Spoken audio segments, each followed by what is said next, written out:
Caregivers carry enormous emotional, physical, and financial weight that most people never see.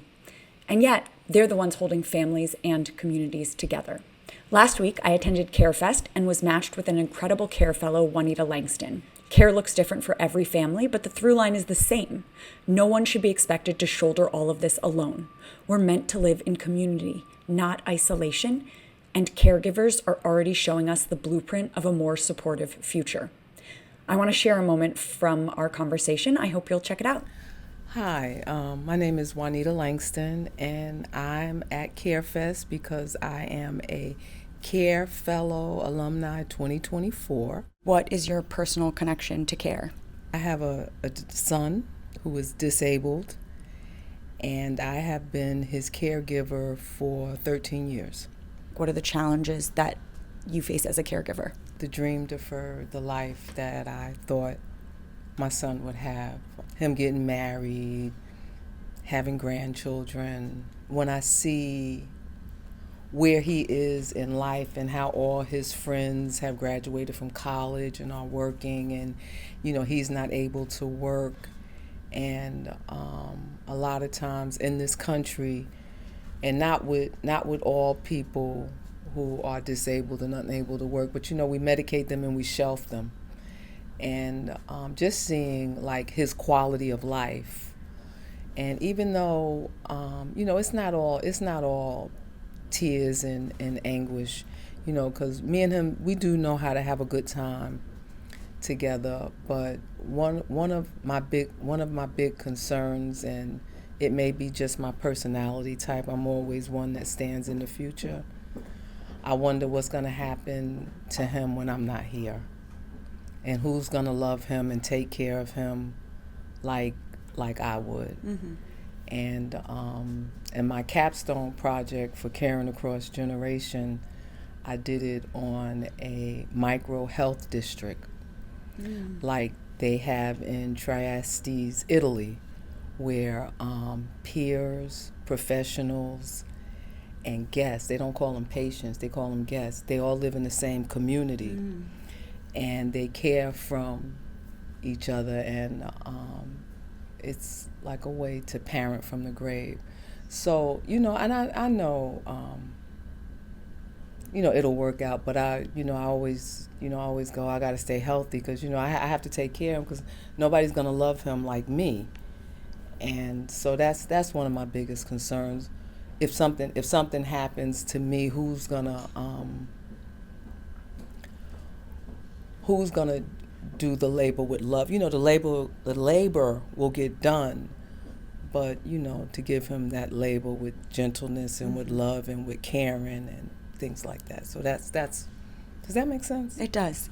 And having a care community, I mean, it's how we should exist in society. We're meant to live in community with others and have mutual aid and have caregivers that care for their own kids and other people's kids. We're meant to live across generations. Like, that is the origins of society. Mm-hmm. But yet now people live these kind of segmented, don't even know their next door neighbor lives. And I think that hurts everyone.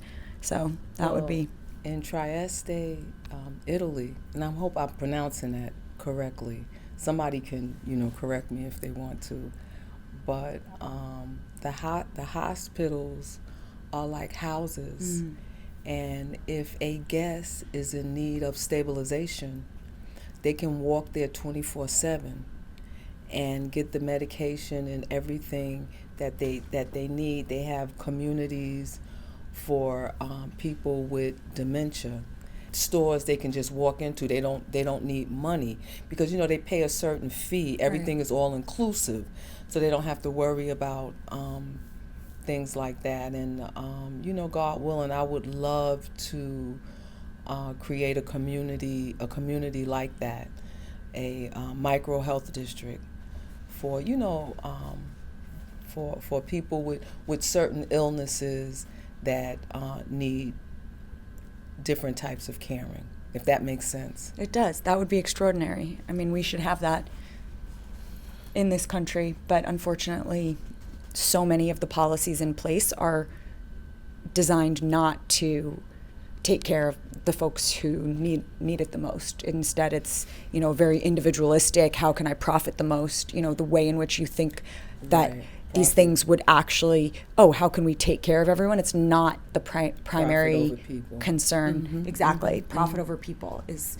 what most of these folks think about, instead of how we can actually care for people. So legislatively, like if there were one policy that you could say, you could snap your fingers, have a magic wand and say, okay, if I had one policy, aside from obviously creating these micro health districts, is there some policy that, that people would be able to enact, you think, in the near future, that if you could wave a magic wand, you'd want enacted right now? I would say paid leave for caregivers. I was very, very fortunate that, and I'm so grateful, money was never a concern. I've always had great employment opportunities, and I could take as much leave as I want. Like one time I had to take about 2.5 months off, no problem.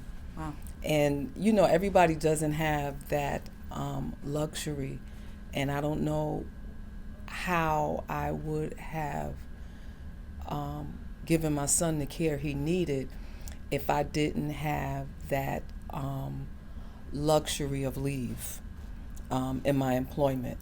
Literally, I could work 4 days a week if I had to. I was fortunate. Very and I'm fortunate. grateful. Yeah, not everyone has that. And in America, that's not a thing that exists universally. So you're right, that would make a huge difference. Yeah, I had FMLA and a ton of leave, and so and I just wish that for everybody. So I would say paid leave, FMLA, and an infrastructure that values care, and I believe that the reason that we're where we are now, if men had babies, there would be daycare centers inside the halls of Congress, because it's mostly women that do this work. And we have to put people in places of power that will reflect our values. Yep. Too many men making laws that, don't affect their bodies, that don't affect their lives, that don't have any idea what, the sacrifices that are made, and it primarily does fall on moms. Absolutely, and I'm not complaining. I'm just explaining, but I'm pretty sure I would have had a lot more advances in my career, and trust me, I don't regret any decisions that I have made. But there were a lot of times where I couldn't accept certain positions because I knew that I had to be home and I had to take care of my son, and I didn't have the support system around me to to take advantage of a lot of opportunities. And that says a lot too about women in responsibility in careers. If they have to caregive, so, you have to have a support system. Yep. If that makes sense, to help. Definitely. Well, hopefully one day we will see a society that is led by people who reflect the values of everyone. Right. And will make laws that exist that actually take care of people, and that, think about the community rather than just the individual or a corporation, God forbid, it's just profiting. And to make sure that these laws are sustainable, and that when another person gets into office, they can just change them, because the upheaval can cause stress also. When you're trying to figure out, did my health care change or something like that. Once we get them into law, make sure that they are codified and sustainable for the next generation. Yeah. And on. We need 5 20-year plans. Yep. Absolutely. How can we get you to run for office? Well, I'm at WW. No, I'm joking. I'm not. I got enough responsibility. You're amazing, Juanita. Thank you. Is there anything I didn't ask that you think you'd like to get the message out about? I think we pretty much covered most things, but those micro-territorial health districts. That's the dream. Oh, that's the yes. dream. Oh, it can happen. Well, we're gonna need people like you to create them. Thank you. Talking with Juanita reminded me that care has so many faces. Our care circles are as unique as we are, shaped by quiet daily acts and extraordinary sacrifices.